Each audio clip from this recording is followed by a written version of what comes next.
Okay, so good day everyone, and for today's video, eh, papakita pa namin sa inyo yung Easy Worship na software na kung saan ginagamit sa worship presentation, no, na ipapalabas yung mga songs sa screen, no. So for our topic for the day, mga kaibigan,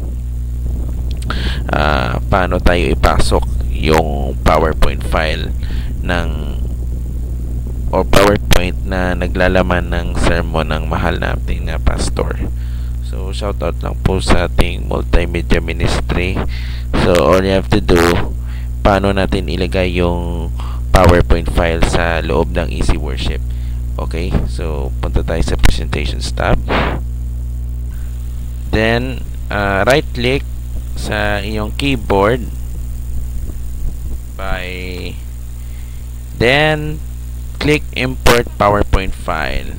Okay, like for example ito, i-click natin, then click open.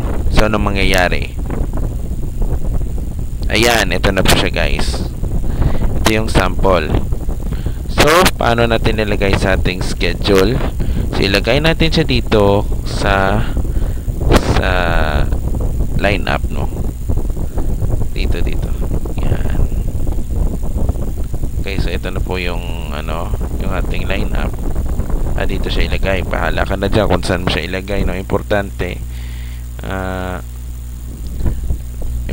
guys, meron siyang PowerPoint sermon na naka-ready sa loob ng Easy Worship. So paano natin i-array? All you have to do is make sure sa yung projector, make sure naka-on yung ating live button para ilabas yung live output screen, and then click go live.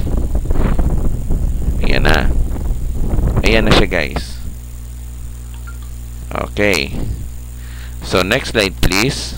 Ayan, ito po yung halimbawa, no. Yan. Okay, so bakit po may watermark logo ng Easy Worship? So ibig sabihin hindi pa to siya na purchase at hindi po siya na register. So para mawala yung nasa watermark, kailangan po siya mag-purchase at mag-register during mag-install, no? Okay, so ito na po guys yung tamang paraan ng paglagay ng PowerPoint file na naglalaman ng sermon sa Easy Worship, no? Okay, so that's it. Kung gusto mo may sermon na idagdagan, so ilagay natin siya dito. Yan, so i-click, then go live. Yan, next slide.